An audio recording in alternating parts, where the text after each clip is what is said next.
just two quick questions, actually. The first one I forgot to ask you yesterday. What I really wanted to hit at with preservatives in our food and alcohol, does that cut us off from our spirituality? No. It doesn't? The only thing that cuts you off from your spirituality is holding yourself in a vibration that doesn't allow it. And you certainly have power to dominate the vibration of the carrot. Okay. Okay. Man against carrot. Okay. That's clear. And what I'm hoping you could also expound a little bit on, what are our ideal sleep patterns? Is there an ideal pattern for the organism that is best? Yes. And what would that be?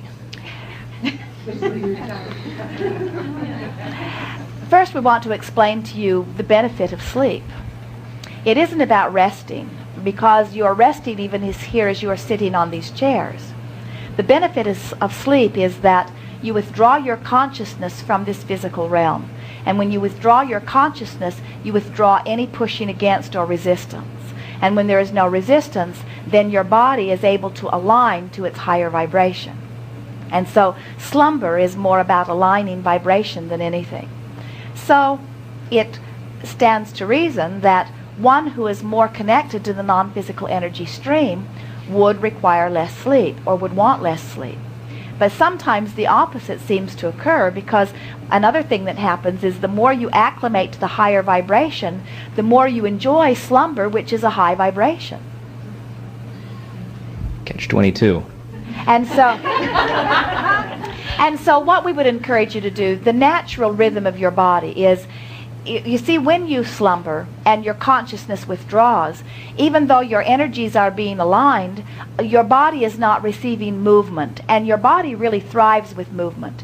Any of you who become sedentary, and your society sort of does that to you as you work 8 hours, but your body really is a body of motion. In other words, your body is an organism that wants to move. And so if we were standing in your physical shoes and we were wanting to guide ourselves to be most in harmony in terms of action with our non-physical knowing and intent, there are three things that we would do that most of you don't do. We would drink enormous quantities of water. So much water that in the beginning we would find ourselves uncomfortable because the elimination process would be a bit hindering. But we would drink lots and lots and lots of water. Your capacity to hold more water will grow as you consume more water. And so the elimination process would not be so uncomfortable. And every cell of your body, which is mostly water, would benefit, because the energy transmission of your body is affected. The more water you drink, the more easily the energy flows. And so there are lots of things that you could eat, but the one thing that we really encourage is more water. And we mean water minus preservatives, water minus caffeine, water without sugars. We mean water. We really do. We mean water. Mm-hmm. Water with minerals, water with all of the natural stuff that is in water. We would drink water. And we would find a source of it that is pure without too much dealing with. In other words, if you can find water that is water, that's what we would drink, water. The other thing that we would do is that we would move our bodies intentionally. In other words, we would find reasons to move. And by moving, we don't mean dramatic exercise. We mean moving. We mean motion. We mean walking, mostly. Moving the body, moving the arms, flexing the muscles, stretching the muscles, movement. And the third thing that we would do is that we would rest when we are tired, and we would awaken when we are refreshed. In other words, we would try to follow a more natural rhythm. Now that's hard to do under the work environment that many of you live, but we would sleep shorter snatches more frequently. In other words, we'd take a little nap on the lunch hour if we could, and we'd snatch a little nap after work if we could, and we'd sleep a shorter expanse in the middle of the night. In other words, we would not sleep longer than 4 hours at any stretch, only because the body benefits so much by motion. Wow. Thank you. That's what I needed to hear.